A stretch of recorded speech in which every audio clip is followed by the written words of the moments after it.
Hi, I'm Alyssa Goodman, and thank you very much for coming on this relatively short notice. And I can explain to you some other time why it was such short notice, but I apologize and I thank you again.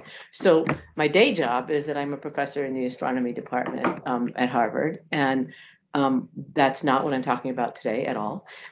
So I will explain in a moment kind of what the origins of this project were. But they still have almost nothing to do with my interest in astronomy, but we'll get to that. I won't waste time now. And I'll just tell you that for the purposes of today, what I'm trying to do is explain enough about this very seriously interdisciplinary project so that there's a little bit of something for everybody understanding the motivation of the project and what's in the project so far and who's in the project so far, including Martin Rees there, who's one of our experts on Isaac Newton and the Royal Society. And I had the opportunity to interview him several years ago now at Cambridge with Simon Schaffer. And so there's experts from everyone we talked to. Irving Finkel has been consulted on the cuneiform stuff, and Martin. So Martin, I don't know how many projects you and Irving Finkel are both in at the same time. And so that gives you some idea of what's going on here. And, I had the opportunity to speak with Gina McCarthy about the climate situation in the world and many other people. And basically what you'll see is that this entire project was motivated by graphs like this one, which I'm sure most of you already know what this is. But you probably don't know that my interest in climate change actually started right there when, yes, I was very young. Not a child, but almost a child. Okay, I was in university and I had a summer internship with Jim Hansen at NASA Goddard in New York at that time in 1983, which you can see is just the beginning of things getting seriously bad when it comes to climate change.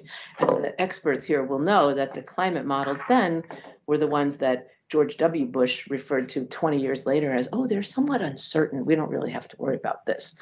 And so I had been worried about climate change, which was then called global warming, ever since I was 20 years old. And as things got worse and worse, and I got more and more, expertise in physics and statistics and uncertainty, I got more and more upset with the way that people discussed uncertainty as if it meant we don't know anything, instead of we can quantify certainty. And so some people actually, when this project started, called it uncertainty, but it's not about just uncertainty. It's about contextualizing prediction. And I'll explain this sort of weird path to how it got to be what you see now in a minute. But I was just trying to explain my original interest in all of this. And so right now, the way this works is that there's a pretty extensive website. If you go to predictionx.org, and maybe we'll take a look at it later, that tells you a little bit about the origin of the project. It includes here listings of curricula for courses that are active. I teach a big general education course at Harvard using all these materials, but the materials were originally developed as modular stuff that people could use for anything, including this path to Newton, which you see lying on the table here, which actually has a big interactive component that we'll see later. And then, I taught a freshman seminar, but the idea is to put all these repurposable materials out there online. And so the Harvard course is just kind of one encapsulation of how this works. But the topics are kind of somewhat pedagogical. That's what this prediction essentials thing is. And I'll show you some examples from there in a moment. But then it goes in not quite chronological order, because some of the practices that are discussed under omens and oracles are still in use today. So it's not fair to say that it's chronological order. But basically, these are things that have older origins. And so Mesopotamian sheep entrails and the Oracle of Delphi and things like that are in here. And then we talk about kind of how the worldview of what we now call science changed in this section called the rise of theory. And that's where the path to Newton comes in, showing you an example of how you go from older traditions to what we think of today, or almost today, with Isaac Newton. And then in the end, we get to these interviews with climate change experts and people who do simulations of galaxies and financial forecasting and, epidemics. Yes, we'll get to that too. That's all included. And the whole thing is a mix of online interactive material, videos, essays, course curricula, just sort of everything that you could imagine. And if you want to look at sort of what the content is now, it's what you see here on the screen. I'm not going to read it all out, but what's interesting is that this thing here called the Diviner's Guide, which talks about all of the systems that have more ancient origins. Some of them don't. I was surprised, for example, to learn that tarot cards are relatively recent. I always thought that was some ancient thing, but they're not. And so again, this is not meant to be chronological. It's more like, to be extremely incorrect politically. This is the sort of less what we would call today scientific, okay? And the other boxes are more what we would call scientific.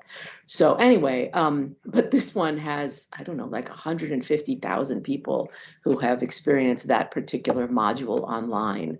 And so if you Google this, you'll find out that I'm some expert on astrology, which I am not. Okay. Anyway, and then I'm going to give you examples here. So I'm not going to go through all of this in detail, but what's important is that this section about modern prediction is mostly a series of interviews with all kinds of experts. And I'll explain at the very end that there's probably an opportunity to make a kind of much higher production value, fancier, innovative documentary, including a lot of this material that I'll know more about after I meet with some possible funders this summer. So anyway, so how did I really get to this weird mishmash? The answer is that a mutual friend of Anne and mine, Annie Balva, invited me to come to WGBH as it's our BBC, it's a PBS station in Boston, on a sabbatical in 2008 as their scholar in residence. And when they asked me what I thought the public should understand that they don't understand in science, I said, well, I don't think people really know what computer simulations are. And I think that that's how most of science is done today. No, oh, sorry, I said probably, I think I gave them 30 or 40% as a number then. And that in secondary school and in university, that's not even taught. People don't know what that is. And then when the people there asked me, oh, is that like 3D printing? When I said modeling, I was like, okay, you people are really smart and you don't know what this is. So this is bad. Okay. So we started talking about explaining numerical simulation, and I explained that it was really climate change that I was interested in. And they said, well, what about epidemics and what about finance? And I said, yeah, well, I guess those three things together kind of determine the future of the world. So yeah, maybe we should do all of those things. And then it was their idea, some colleagues there, to couch it in the history of prediction. And so that's where all of the Mesopotamian stuff and whatnot came from. But what happened was it was 2008 when we started, and the iPhone was still new. And so GBH wanted to make an iPhone app teaser for every project that they had. And so we couldn't do climate, so we had to do weather. Okay, so we made I'll just show you right away. There's some slides about it, but I might as well just have some fun. So we made an app here, which still works today. So this is the weather forecast, I'm sorry, for Boston, okay? And this says that today, and this is in Fahrenheit, that the high is supposed to be 78 degrees. And if I say, what does this weird graph mean? It means that if I compare what actually happened in the past with the forecasts of the past, this is the distribution of the differences between so this is some estimate of the uncertainty in the forecast. And so we made this, weather forecast for nerds, as we like to call it. And, you can see that the distribution gets wider as you go out, and you can use it in a sort of pedagogical way where you can play and you can adjust the settings to change the distribution that you see. So anyway, that was all we had done. And it took 3 years because there's a long story of not being able to get the data. But you probably remember that the economy collapsed in 2008, 2009. So we never actually completed this project because GBH let 40% of their staff go. So it was just kind of on hold. And then what happened was Harvard joined edX, and Annie Balva moved from GBH to edX. And long story short, she convinced me to make this prediction project actually happen as a set of modular materials at Harvard. And there was funding to do that. So that's when we really got started, was like 2014, 2015. And then we thought we should connect it to Harvard. So I started teaching a freshman seminar. I was on sabbatical at the Radcliffe Institute. We did a whole bunch more work. That wound up, again, long story short, spinning off something called the Timeline Consortium that I'll show you later, that for those of you who are interested in time-tagged data at the physics level or at the history level, there's now a metadata standard that you can use, yes, and a tool that you can use to display your results. So I included a slide on that at the end, but I'll explain. That basically just came from us trying to make not complicated history of ideas like that, but just timelines to keep track of what we were doing, and learning that there was no good software. And somebody, some of you know, Josh Greenberg, gave us money and said, go fix this. And so that's a little sideline of this project. So then in 2018, I'm not a historian and I can't remember things. And so I actually made the draft of that for myself because I couldn't remember how you get to Isaac Newton. And then eventually we had a designer and some researchers help, and that's how you get to the fancy thing that you'll see in a minute. But it turns out that that path to Newton actually spawned what's going to fill in over here, which is a path to Darwin and many other paths. But anyway, this big gen ed, or that's what we call general education course at Harvard, that started in 2019. Then edX is very limiting as a platform. I don't know how many of you have ever looked at online courses on edX, but it's very rudimentary. And so Harvard tried to do something better, which is called Lab Exchange, and some of our materials now wound up there because of that. We got some more funding from Radcliffe. And then we eventually, people were so interested in this path to architecture that we spun off now a foundation called the Path to Foundation that I can tell you later, but I can just say that it's making the path to extend from Newton to Einstein so that you don't see that there, and then path to Darwin, and then from Darwin to modern genetics, which will happily include some women. And then we got a bunch of students funded by Radcliffe, and they did all kinds of wonderful things with social media. So you can find us there. And then my hope is to come back here in the fall and potentially collaborate with some of you. Okay, so that's sort of your origins, architecture, and status. And then I cannot possibly show you everything. So I'm just going to show you a little bit of a sampler to kind of give you the idea of what kind of technology is used, what kind of ideas are we trying to get across, and what's kind of the connection between them. So if I go back to this kind of map here, and I'll just put some of these basically links or technologies on top of the diagram for the moment, I would just start here with like the most fundamental question of kind of what is a prediction and how does a prediction work. And by the way, for those of you who are interested in AI and things, which I know includes some of the people online, it's interesting that the word prediction is used in machine learning and intelligence to mean things that are not what prediction means in everyday language. It doesn't have to be about the future. In this case, predictions are mostly about the future. Okay. So anyway, if you look at this framework, it looks very kind of cartoony, but actually this took a long time to get to a point where you could kind of take almost any predictive system and put it in this framework. And so the idea is that you have these different kinds of inputs and you see what happens in the inputs. You have some mysterious system. And then in the modern world, we actually take that system, we make a prediction, we do look at how well it turned out, we maybe adjust the system, and we go around and around this loop. And you'll see here that this little Mayan guy, which is based on a Mayan codex that actually does look like this, is a representation, possibly Laura might say a bastardization of the poor Mayan original guy here who was meant to be an astronomer or a geographer looking out into the heavens. And the idea is that this represents the earliest pieces of the course, or that omens and oracles world, this transition, the rise of theory, and then this last one here, modern simulation. So if we go back to the traditional omens and oracles, I'm not going to show you this whole video, but this is one of the examples. I'm going to put all these slides online. So if you want to see what this is, you can click here. And that would be Emma Dench telling you about Roman augury with birds. But for now, I'll just say for anybody who doesn't know what that is, one of the things that the Romans would do with birds is watch the flight of birds and try to interpret what that meant. Okay, so here's a Roman standing on a hill. There's a bird. And just to put that back in the framework, you would observe the bird and the flight of the bird, and then people would look at that sort of random occurrence, use some system and make a prediction. And then what was really surprising to me when I started working on this was that was pretty much the end of the story. Okay, you didn't actually want to check very well how you did, and we'll get to why not in a short while. But there are other traditional systems where there's other kinds of inputs, and so I'll give you some examples of those in a minute. But again, traditionally, people mostly did not check how the predictions turned out. So there's all kinds of interactives and videos of these different traditions that I could show you, but I thought I would just pick one that had a custom animation made. Some of you may know Peter Manuelian, who's our Egyptologist at Harvard. And so he uses a lot of these materials in his courses.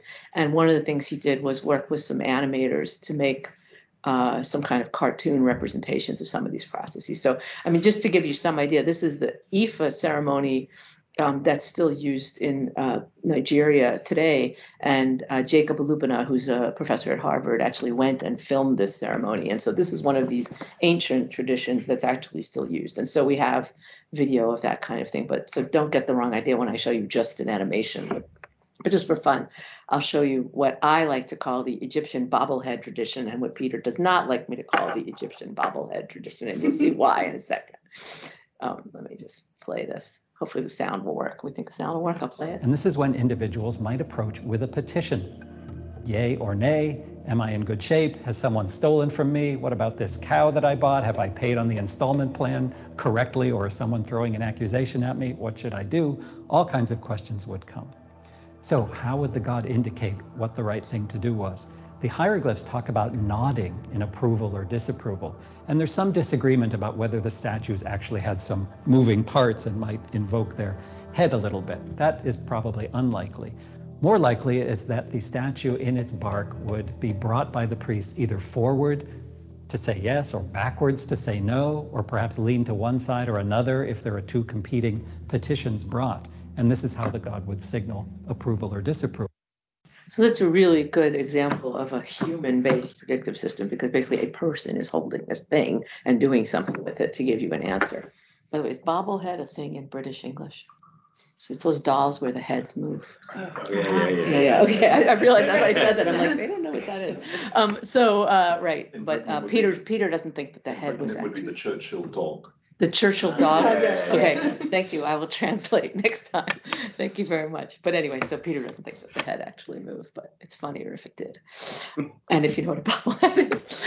But anyway, in all seriousness, right, you have things like astrology, which is a deterministic system of the motions of the stars in the heavens, but being used to predict something in a not deterministic way.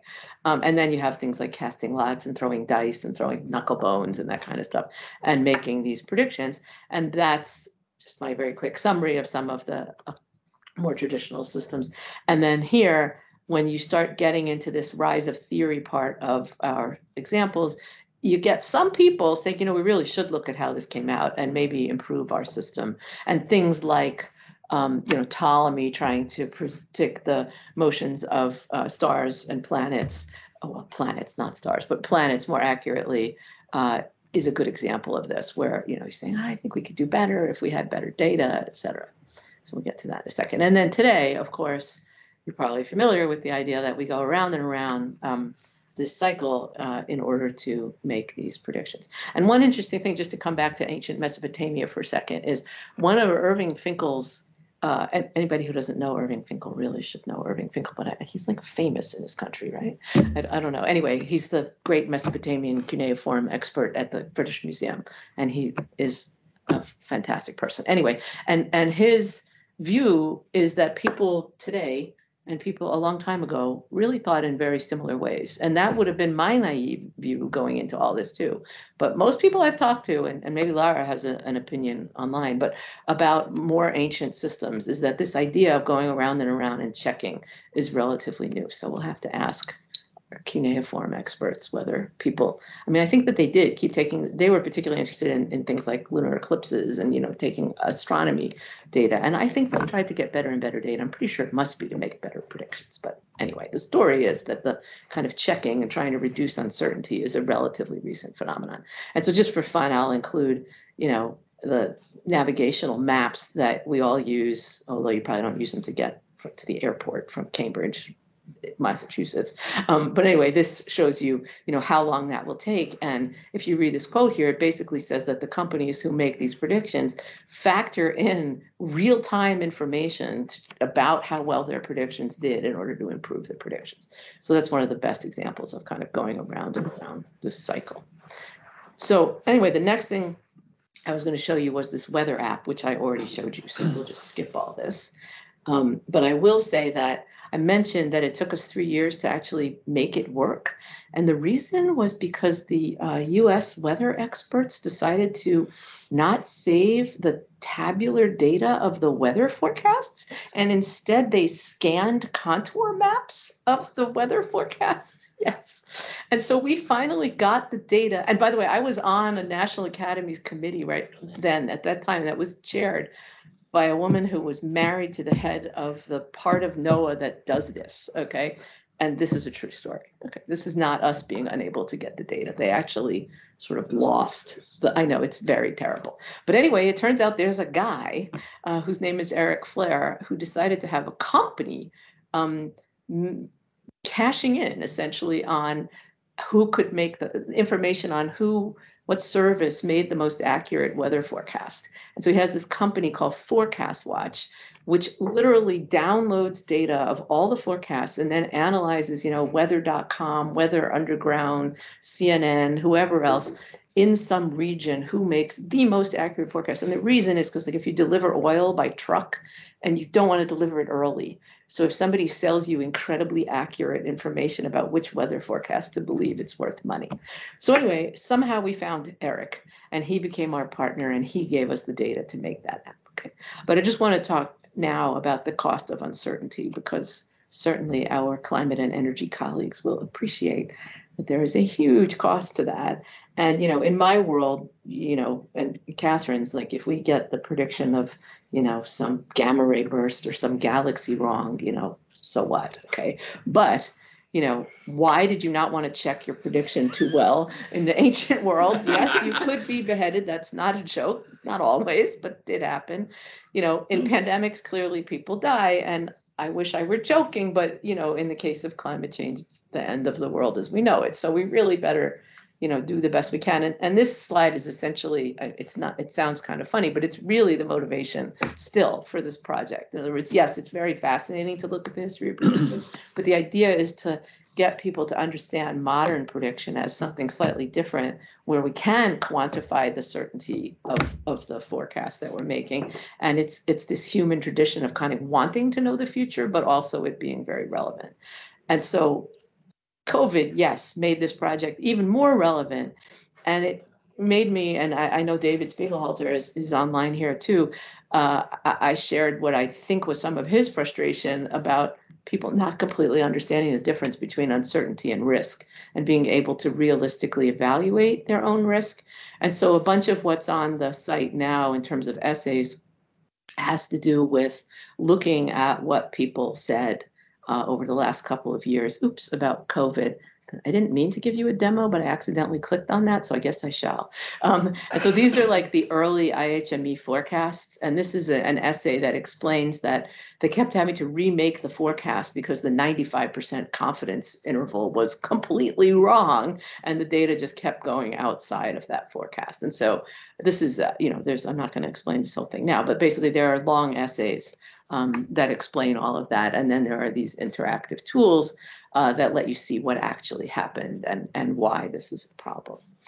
And then there are other ones that, this one that says this one that says uncertain risks is the one that's about the difference between risk and uncertainty. And what's interesting is actually we sent that to Gina Colada at the New York Times, who's a friend of my co-author on that one.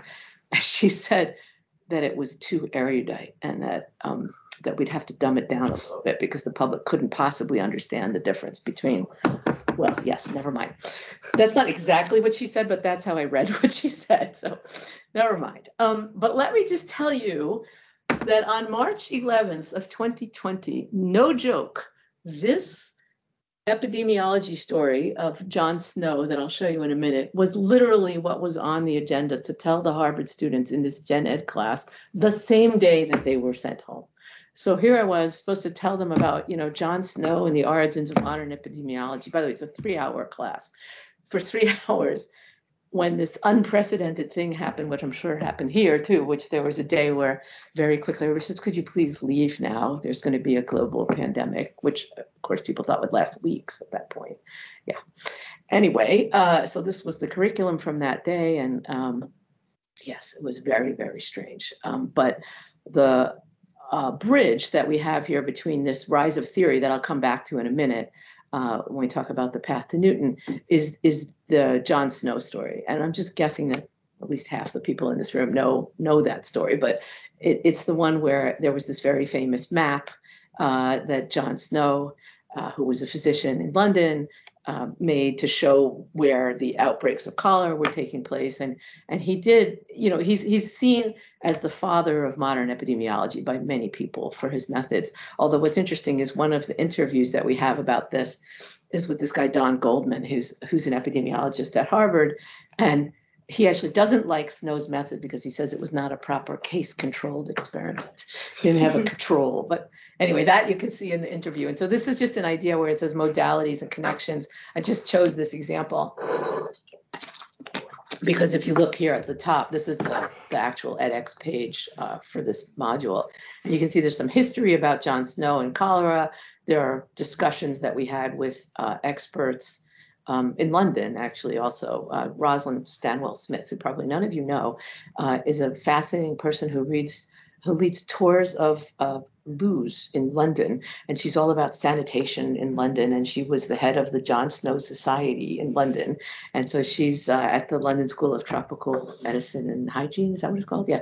And anyway, so we interviewed her, and then we talked about the map, and then we have this interactive timeline and all kinds of things, and we also have, we use mapping tools inside. So this is a video that I'm just gonna, this sake of time, I'm just gonna sort of scrub through it, and you can see this is just a screen capture of one of the videos. And then there's an interactive tool that lets you actually play with all. If we switch to it. Well, thank you very much. Never mind. Okay, so you can try that later. So I would really like to get to what's lying on the table here. So if we talk about how do we get from this kind of not checking your predictions all the time to definitely checking your predictions all the time, and the sort of data-driven model of science that we have today. And we took a look at kind of what examples we wanted to use, and it's not just because I'm a physicist. I'll show you in a minute that if you think about kind of the full spectrum of what people do today as scientists, and when, what's a really good example of how that works? It turns out that Newton's theory of gravity is a really good, kind of understandable example. And I'm just going to show you this very quick video from Neil Tyson's Cosmos series, because it talks about comets, and he titled this section of his TV program "When Knowledge Conquered Fear." And the reason he did that is because this is about comets. And so many of you probably know that comets were seen as harbingers of doom and supernovae too. And you're supposed to be very scared of these things. And now we can land on comets. So one of the things I've discussed with Chris Lintott that we may do when I come back here, and that some people at Harvard are very interested in doing, is make a sort of special little module just about comets, where you say, here are these things that people completely didn't understand and were afraid of. And then we got to the point where Newton and Halley could actually model the orbits of comets. And now today we land on comets and even have, sample return. So here's just this video. Newton's Principia Mathematica set us free in another way. By finding the natural laws governing the comings and goings of comets, he decoupled the motions of the heavens from their ancient connections to our fears. Neil said it much better than I did. So here, David, could you unwind this all the way to the end? This is Anne's copy that she wants me to point out. Yes. And for those of you who are online, lying on the table is a giant scroll. Maybe you can see it, I can't tell. And yes, there you go. And just before I explain what it is, let me just show you that, if you just to see it online, it's a very big, long infographic, okay, that is designed to show you everything that Isaac Newton would have had to know or would have been confused by could he look back in history. But of course, instead, the knowledge came to him through all these other people. And so let me just show you on edX a live example of how that works. So if I just click here, and I click this thing that says Start Interactive, you can see that you can zoom in anywhere in this kind of history, and you can, let's pick Euclid here. And so if I click on Euclid, I go to the Euclid section of what is actually this sort of 40-page long document about all of these people. And if I say, actually, wait a minute, I meant Eudoxus. And if I click there, the actual graphic will scroll over to Eudoxus. And we have these little sayings for each person, again, for the people with bad memories like me, to try to remember, what is it that this person did? And so we have sort of 3 levels of information, one which is a relatively long story about each person. A lot of these have links inside of them to get to even more. And then we have these short little sayings. And importantly, we have these ideas. Okay, so Anaxagoras here says, motion must have a cause. And you'll notice, if you're not colorblind, and I apologize to those of you who are, that this has this weird mixture of green and gold in it. And the reason is because what we did here to kind of encode the whole story is to say helpful ideas or correct ideas are green, totally wrong ideas, thank you, Aristotle, are totally wrong and gold, okay? And then, there's some stuff that's sort of partially right. And that's what gives that weird mixture of colors. And you see why Aristotle is not my hero in the history of physics, because some of you know that a lot of his ideas stood for nearly 1,000 years until you got mostly to the Islamic scholars who undid the damage that he did by assuming that the universe was spherical and unchanging and perfect and all of these unfortunate things. Apparently he was better at biology.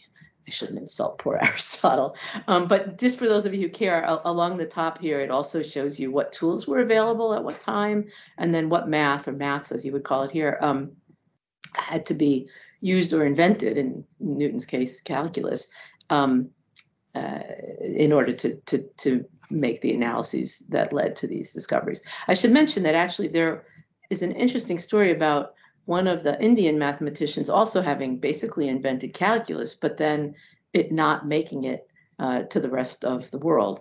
And yesterday I was talking with Richard Ovenden at the Bodleian about these little guys here. So these little people are meant to represent knowledge getting from one place to another, and us not exactly knowing how, or I not exactly knowing how that happened, and our kind of superficial research with the people we could talk to not turning up how that happened. But of course, Richard and many of his colleagues are really interested in this translation of ideas from one place or one time to another. And so one of the things I could do here is find people who are more interested in that and add a layer of information to this path. And so, as I said, this kind of layout of this history of ideas with this interactive graphic seems attractive to people. And so we've been asked to make them for a lot of other subjects. And so we think we might get funding for that. And that's kind of considered a spin-off of this project. And just so you know, is Crash Course a thing here? Do you guys know what Crash Course is? Okay, right. So we're also collaborating, we think, with the Crash Course people to integrate videos that are meant for secondary school students and college students into all of those Path 2 materials.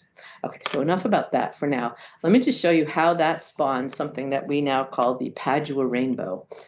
Okay, so why is this called the Padua Rainbow, and what are these boxes? Well, it turns out if you look carefully at the path to Newton and you try to figure out, like, what is the difference between how people were making predictions or even making theories or explanations at various points of time and now. Let me explain. I got asked to give a talk about the path to Newton and contrast it with what was then the sort of proto-path to Darwin for a bunch of life science people in Padua in 2019. That's why this is called the Padua Rainbow. And I started trying to really look into logic and adductive reasoning and deductive reasoning and abductive reasoning and try to kind of justify the way things are done now and long ago with those kind of standard philosophical terms. And I'm so happy that in the end, I couldn't match up what was written in the philosophy literature, even the philosophy of science literature, to what I wanted to say. And so we made up this other thing that I'll show you in a second.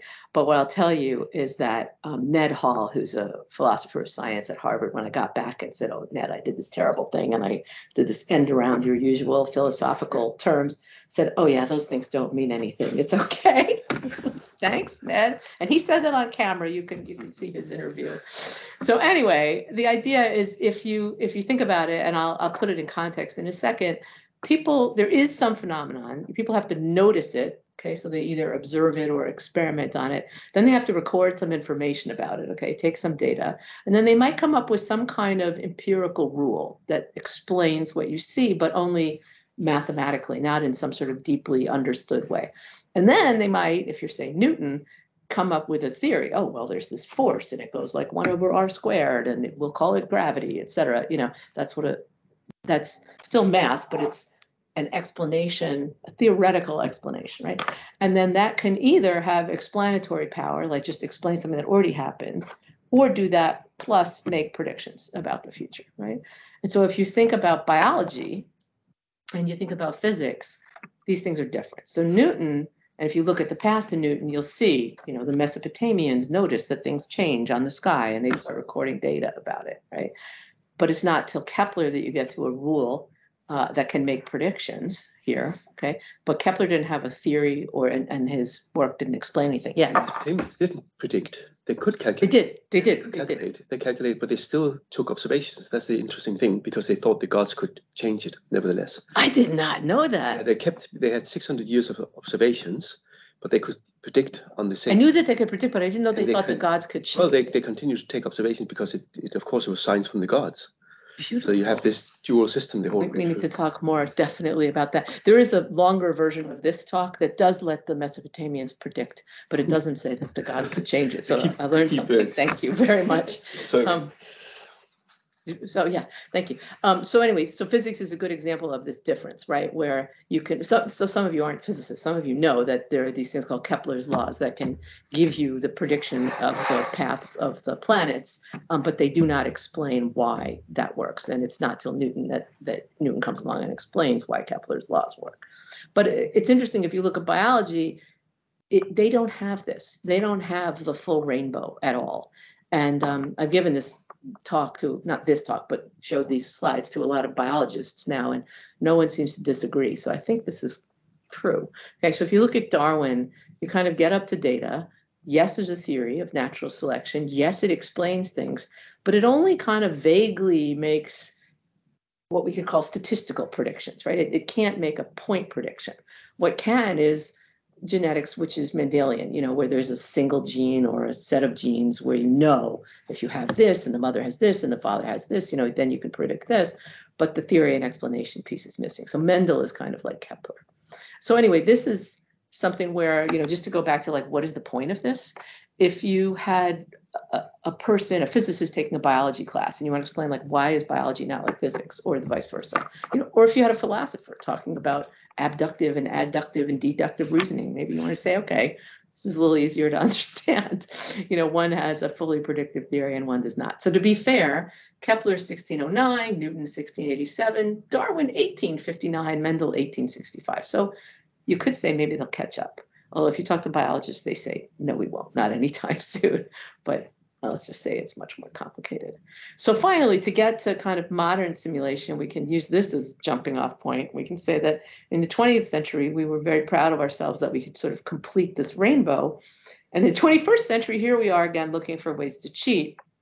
And if you think about Google Maps and other things like that, they're just going straight from data to prediction. Okay, they don't have a theory. They don't care if they have an explanation. They don't even have a rule. Okay, they're just going to skip from, we have a lot of data from which we can learn, and we can make a prediction. I don't know about you, but if I'm driving and I want the traffic information, I don't care. That seems perfectly fine. If I'm on a jury and the bot is going to decide the outcome, especially if I'm the person on trial, maybe not on the jury, I don't necessarily want that. Okay, and so we have something I'll show you in a minute, which is actually sort of a board game that students play in the class to look at all these different kind of algorithmic based forms of prediction and where are they okay and where are they not. So of course, machine learning is just one form of modern prediction. And there's a whole lot of stuff that, again, most of it is videos. And so I don't want to take your time now to show you all the videos, some essays too. But this gives you an idea of what's covered. And it's mostly health, wealth, earth, and space. And together, those things make the future of our future. So if this is just a screenshot of the page about modern prediction on the Prediction Project site, and then down here is just a few of the sample interviews. And so some of you may know these people. So Rebecca Henderson is an expert on business and their approach to climate change from the Harvard Business School. Gina McCarthy was the head of the EPA under Obama and is Biden's climate advisor now. Dan Kamen runs Energy Institute at Berkeley, and Brendan Mead and Susan Murphy are both people who do very, very complicated machine learning models of the earth and health, actually, earthquakes and also mental health. And so you say to yourself, why does that have to do with climate change? And I just want to mention that it's not neatly divided, the course, even in that within the modern simulations, like this is about space, or this is about earth, or this is about health. It's really about the interaction between these things. And so I just wanted to pick, first I'll show you that this cartoon in the background is just something, again, if I was talking more about climate, we can come back to it later, you can show that the same kind of inputs, this random, non-random, human and randomized, are all used in the way that climate simulations are done now. And so that kind of uniform framework that we talked about at the beginning applies even to climate change simulations. But you can see that when it comes to climate change, we touch on that subject with Dan Gilbert, who's a psychologist at Harvard. And the most interesting one is this one, and that's what I want to close with. And so James Leonard is a performance artist who got obsessed with explaining climate change to people. And he's trained as an artist and an archaeologist. And he decided to study the traditions of different cultures around prediction, and then to make a tent, a climate change divination tent, which I will show you in a moment, to get people to think. And before I show that to you, I just want to explain this picture and kind of the, again, bigger thoughts around this whole project. This picture was taken on this infamous trip to Venice and Padua, where the Padua rainbow came from. And the reason I took it is because a whole other discussion we can have if we want to get very philosophical is about, and Martin might want to chime in here too, about the difference between space and time. And so in space, we know that something is there, even if it's farther away than what we can see, right? We can have a telescope and we can see things that we can't otherwise see. And let's not get into the speed of light and how space is time, but in the normal lived human experience, okay, if you want to go over there, you can go over there the same way you can go over there. But time is different, right? If you want to go backwards, you at least have some hope of looking at history, biased as it may be, but still there's some hope. If you want to go to the future, you can't go there. You can try to simulate it, but you can't really know what's there. And so when you look at a picture like this, if you've been to Venice and you've been on the Grand Canal, you know that in your future, you will be at a different point in space, okay, as you're going on a boat down this canal, but you don't know what's really there. And so then you get to these really philosophical questions of, do you want to know? Like, maybe it's fun not to know. Some people like the gender of your child, right? Some people want to know before the kid is born and some people don't. And so there's some things about the future that people want to know and some that they don't want to know. And climate change is one of those things that some people just want to live in denial, right? How well can we know is the whole point. That's this uncertainty issue, right? Can we actually measure uncertainty? And then this last question is where we get back to the climate change divination tent. So this big revelation that James had for me as I was interviewing him when he set up this tent on the roof of the Center for Astrophysics at the CFA, and the freshman seminar students are in this tent and they're supposed to be thinking about the future. He said to me, so here's a picture of the tent, I think. Yeah, oops, sorry, I clicked too many times. Hang on, let me just go back. I was too impatient. I'll show you the tent. Okay, right. So this is the tent here, and that's James. And his idea is to put people in a place and ask them the right, and he reads tarot cards inside of the tent. That's part of the performance. And he leads them down a garden path where they actually think about what they already know about the coming future. And so that's a form of prediction I never thought about, where there's something you already know, but you're just not thinking about it, right? And climate change, that's a way to look at it. So just to give you kind of a quick summary of the stuff that I haven't shown you, there's a bunch of interactives in the project that explain uncertainty. This is a game where you can slide this puck and try to aim at this cross and build distributions of what you actually get. This is the algorithmic forecasting thing I mentioned. And this last one is called Lost Without Longitude. And if you go to edX, the introductory page looks like this, and it explains why navigation is a very important form of prediction, especially if you, get lost and die. And so you'll see here just little clips of all the interviews. Here's Martin and Simon Schaffer that feed into this story. And I'll zoom in on this in just a second to show you what this is about. But just so you know, as of June, 22,000 people had registered for this course and completed it. And so about half and half are secondary school students or university students, bachelor's degree level students. And then there's a lot of overeducated people who are just very interested in this. Okay. But the way that this starts off is it says, I'm lost. And you take out your phone. And if your phone has signal and power, you're fine. And that's the end. And if it doesn't, you go through this whole terrible maze of how you would have to find your position at sea.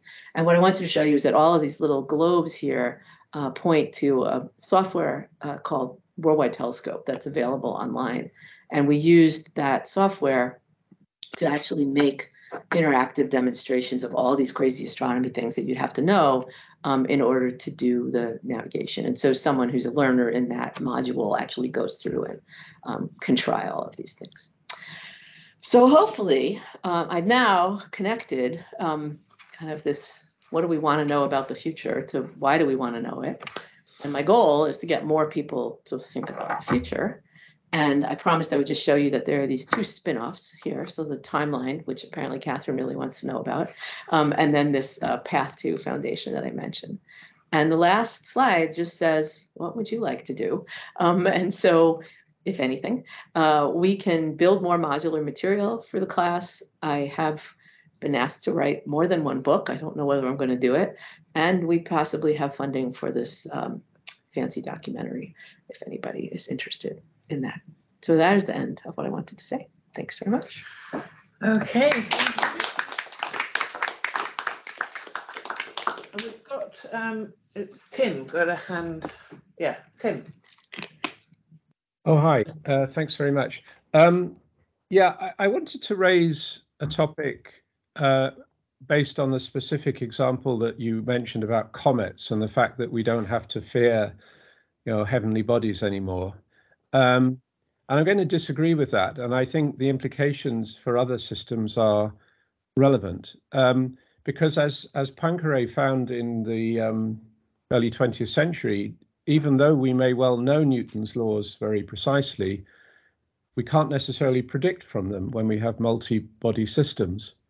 And because of that, we still have to fear, rogue asteroids hitting the Earth in an unpredictable path. But it kind of makes the point that systems can be fairly predictable for large periods of time, but become unpredictable over very short, sort of very intermittent moments. And this, for me, highlights a difficulty with AI, that AI could be trained over, necessarily AI is trained over limited periods of time. And those limited periods may be dominated by situations where the system is relatively predictable. So they'll necessarily miss the, if you like to call them black swan or unpredictable situations, and therefore fail in their usefulness. And this is where I think knowing the laws of physics and running kind of counterfactual worlds with the laws of physics, that the data may never have seen these counterfactual worlds, gives us prior estimates of when systems like heavenly bodies or weather or epidemics or financial crashes or anything really can become unpredictable.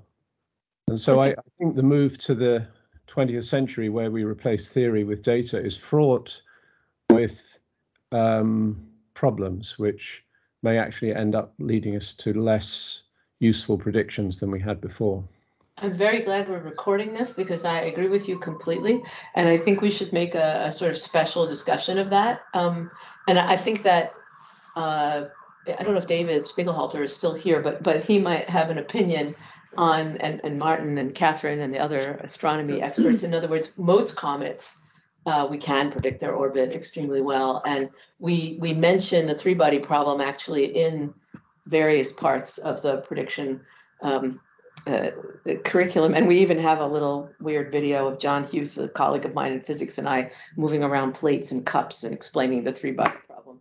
But anyway, so we do get to that level of complication. But what's interesting is what the risk of that really happening is, in our own solar system. And it's pretty small compared to what Hollywood have you believe.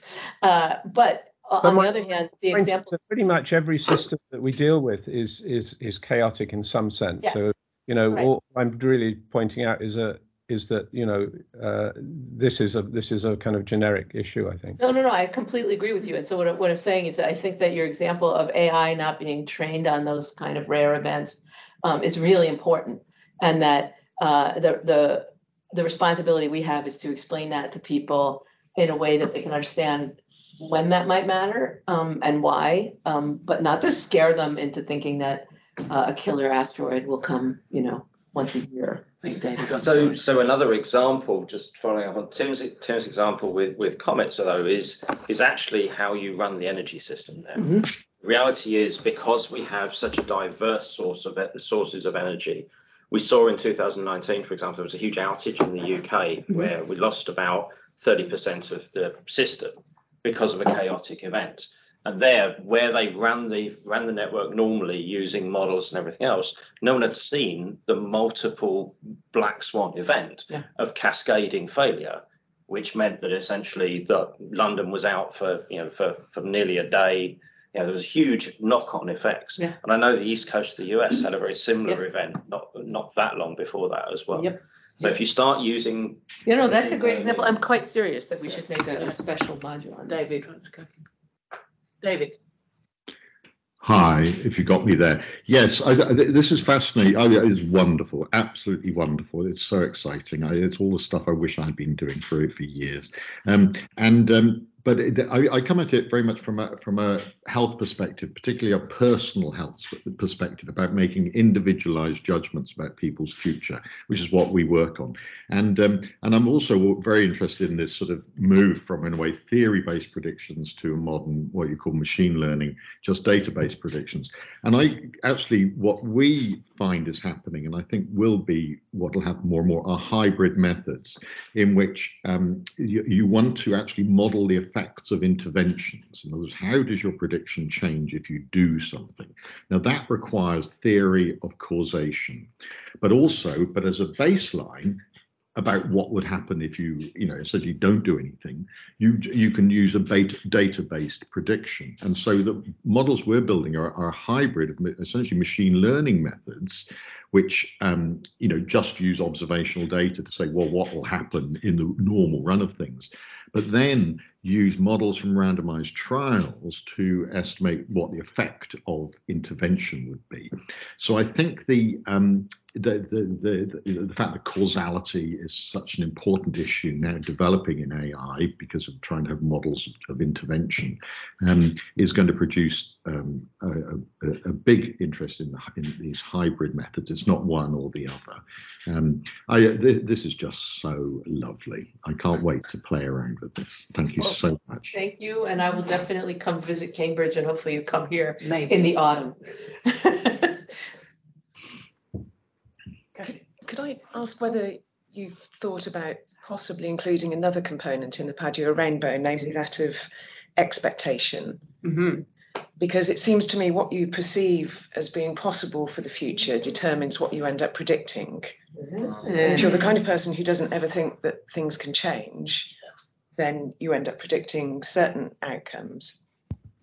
Whereas if your expectation is that things do change, you find other things. So, for example, the Chinese, who kept the most amazing records of all sorts of celestial discoveries and were fabulous at identifying supernova explosions, nova explosions, the appearance of comets and all that kind of good stuff. They had the expectation of change, and they saw these amazing stochastic events and recorded them very nicely. Whereas the Greeks and the Babylonians were much more about patterns and rhythms in the night sky because they expected things to be rhythmic. So doesn't expectation play a huge role in what you end up predicting? And isn't that a major nightmare for our esteemed colleagues who work in climate change, dealing with a world that doesn't expect things will change? Because why should tomorrow be vastly different from yesterday? That is a really interesting question. Yeah. I think there's like the sort of science version of the Padua rainbow, which ignores humanity. And then there's the version you're proposing that doesn't ignore humanity and people's predilections. And I think you're right. It's almost like we should have a little arrow that says, well, maybe depends what you expect, where you go, how you go here. It's not quite a step. It's kind of I mean, intuition manifestly plays a Right. role in our science. Yeah, I'm going to think about that. Anyway, Yeah, it's a really good question. Yeah, it's a good point. Yeah. Can I come in? The Babylonians, of course, predicted events and then used their astronomy and other omens to predict events in the world. But they could also try to avert them. They had aversion rituals that they could make if an omen predicted the demise of the king or some other event, they could perform a special ritual that would avert that outcome. It's called Namburbi. So they had all kind of little funny tricks there. And of course, another thing I thought about was they thought of the past is in front of you and the future is behind you, because you can see the past.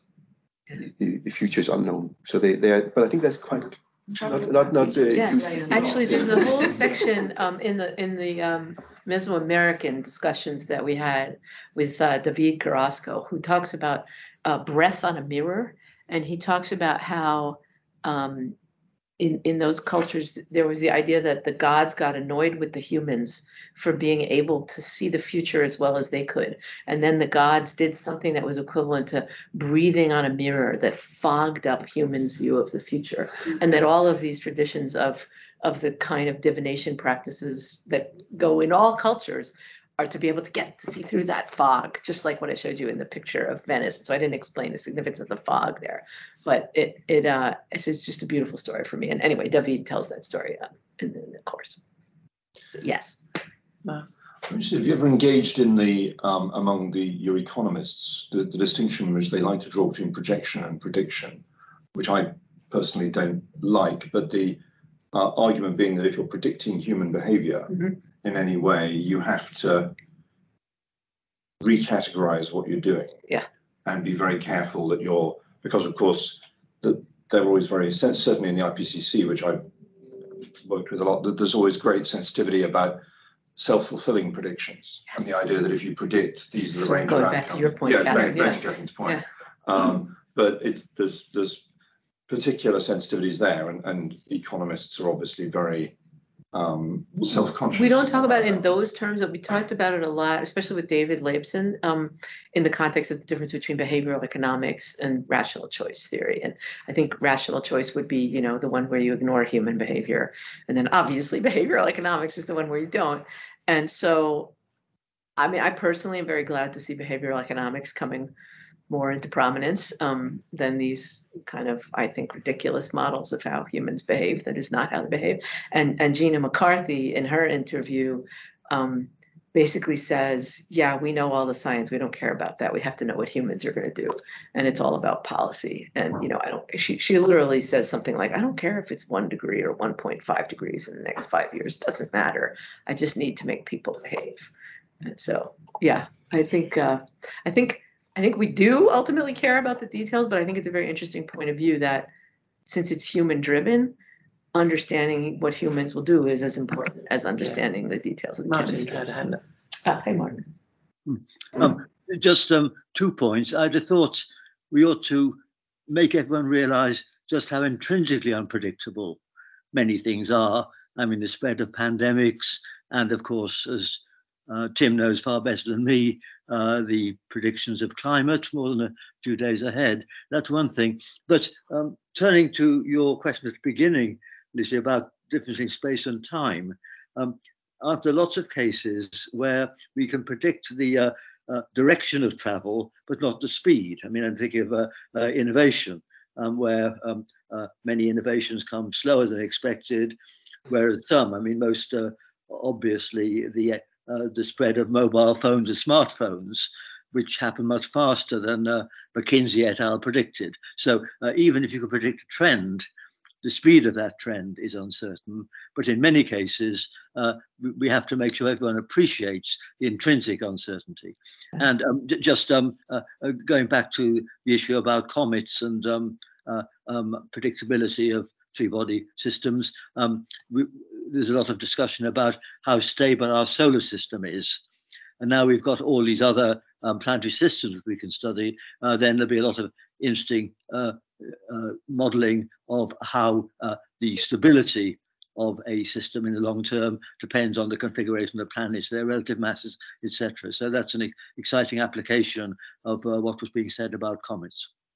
Yeah, we always like to try to tie things back to space examples, which are always non-threatening, or usually, unless they involve killer asteroids. So that's a good one, Martin. We can bring in our exoplanet colleagues. Good idea. Thank you. So, Alyssa, within the project, how much has been covered on climate? How much has it's mostly interviews, and so we do stuff with the students where we try to explain to them what kind of inputs and outputs there are for simulations, and we get them to realize that the inputs and the outputs are the same categories of data, which make it very hard to do the simulations properly. And I should explain, since we have so many people who are interested in climate, that we have another effort at Harvard that's not directly related to this project, but it's related to my interests. It's called Data Plus Climate, and it's a very early collaboration with Google. And so we're actually trying to they have something called datacommons.org, which is this huge trove of data about the world that they want to be useful for climate change. So those of you who do climate and energy research, please ask me later about that. But we would like to put much more about anything that will get people who are curious, and even people who are not curious, but whose teachers might make them curious, to kind of understand what we can and cannot know about the future of the climate. And Martin's point about the rate of change is obviously super applicable. I saw you looking doubtful about Gina McCarthy's statements about we don't care if it's 1 or 1.5 degrees.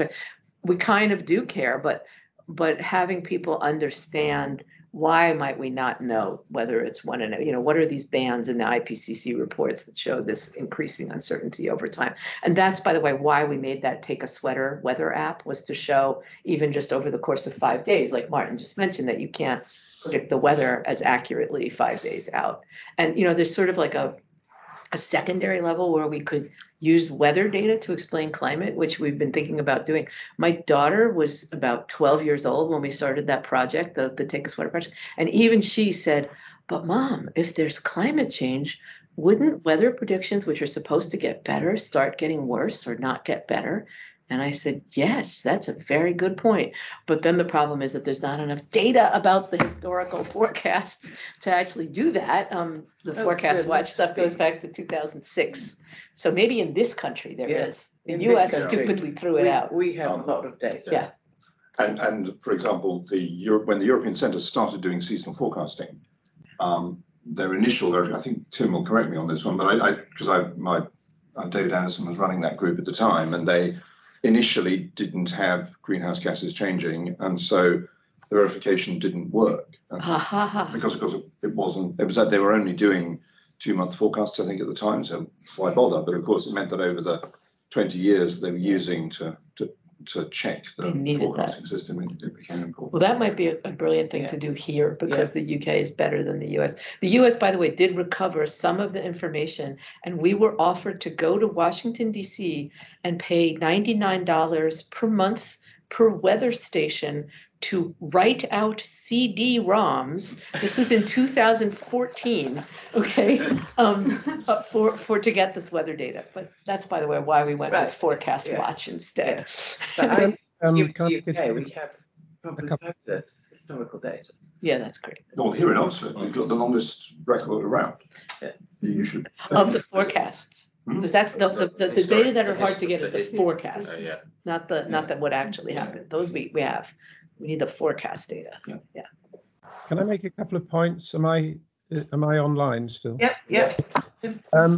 Just I want to defend the weather services, and I want to say something about 1.5 degrees.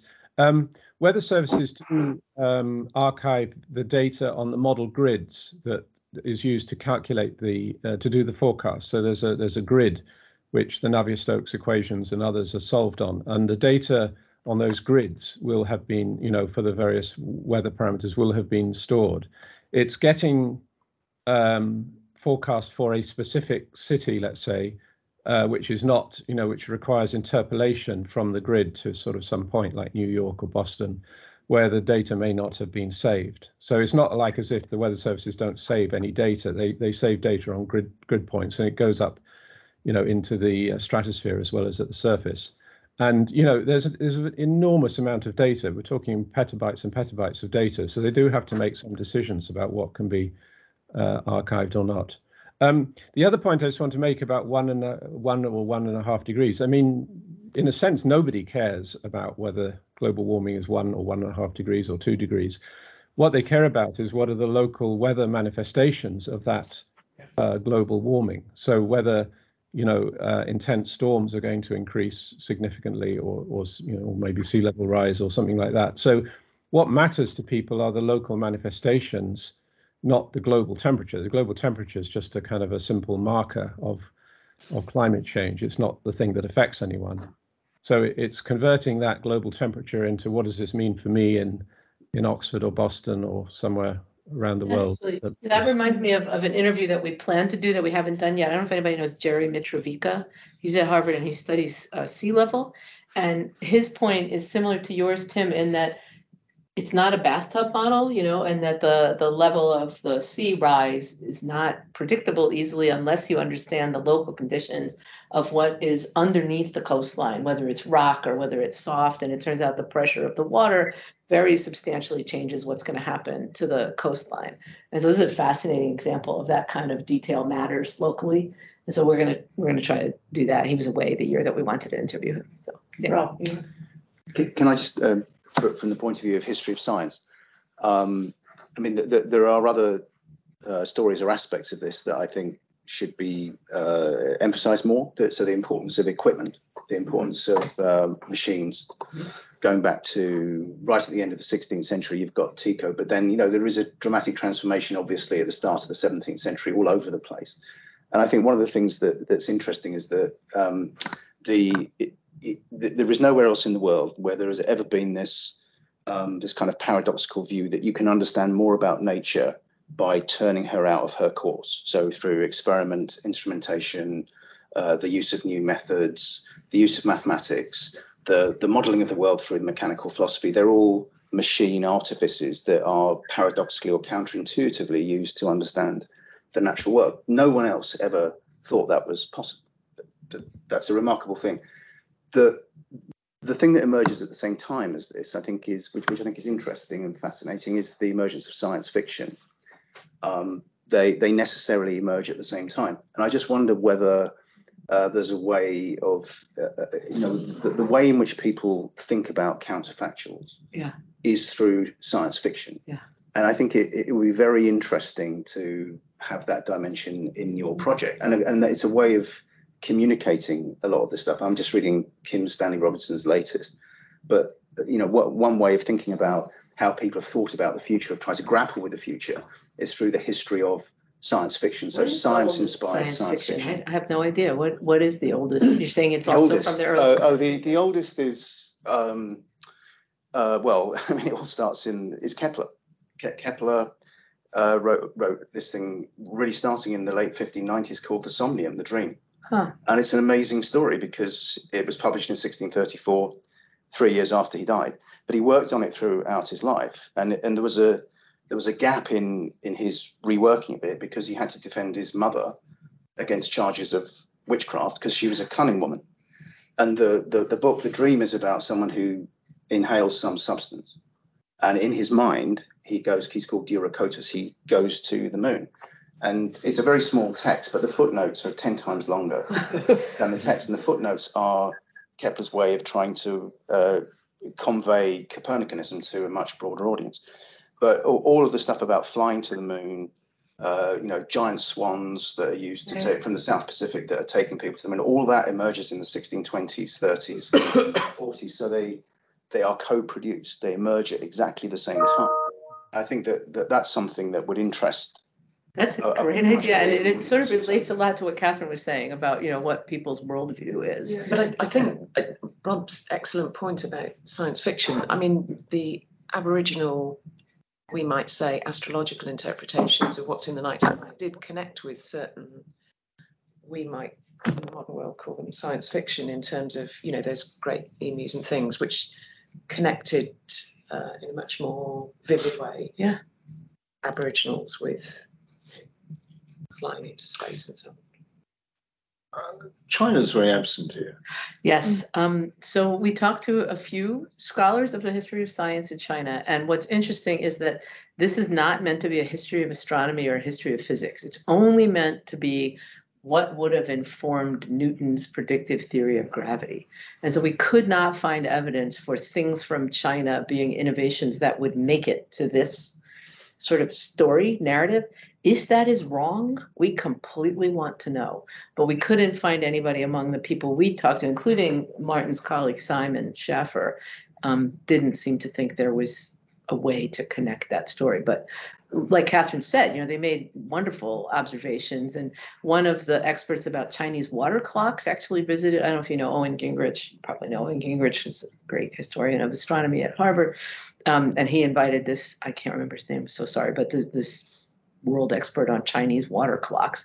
And when he was there, I asked him, and he said, no, we were very good engineers, but we didn't come up with great new ideas that would contribute here. And again, this is one person's opinion. And so if there's an example, I'd love it. Can I say, I do have to say that when you drill down into some of these things, a lot of the things are wrong.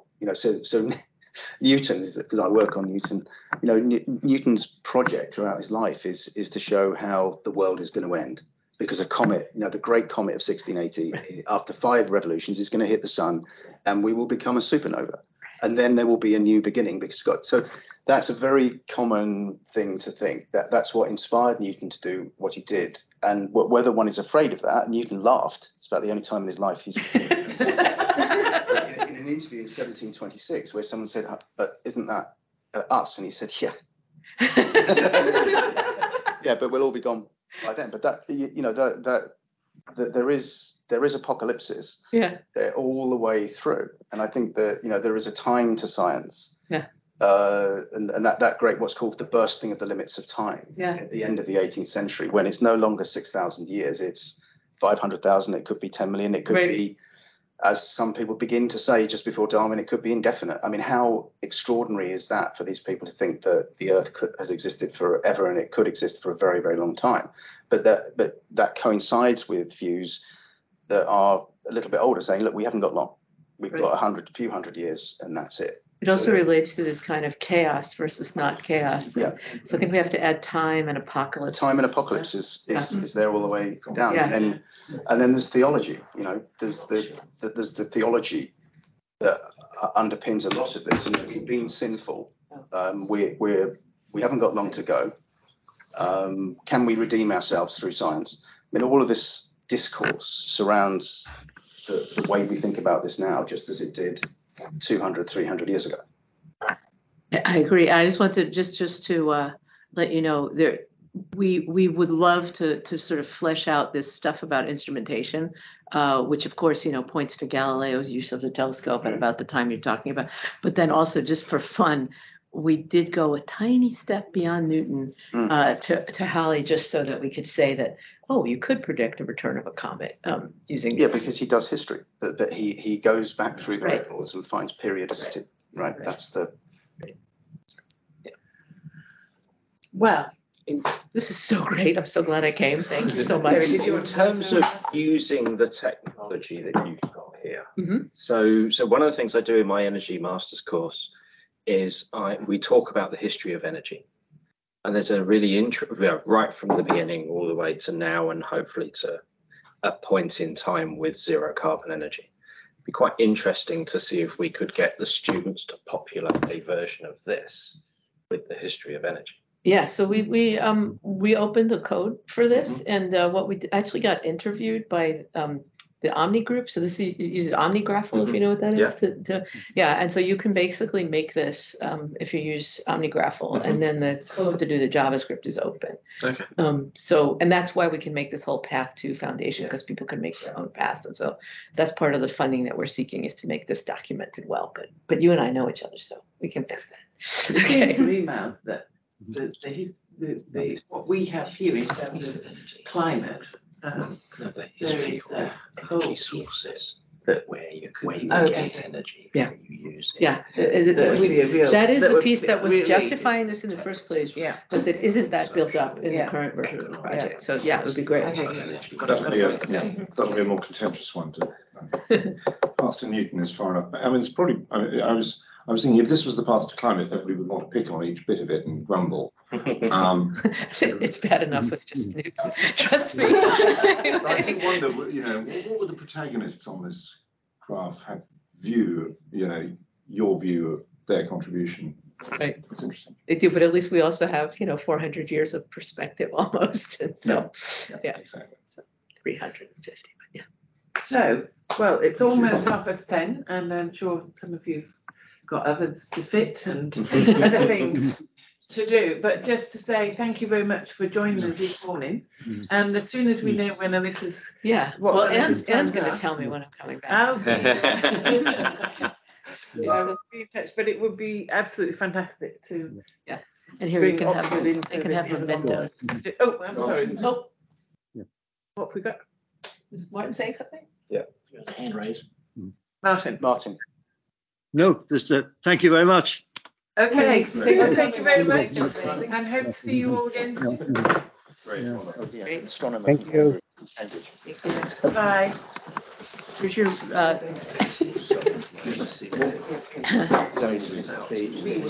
we will be. Yeah, but at the moment it's live.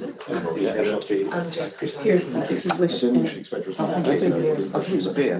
No, it's just a sticker. No, I thought it should basically say. Oh.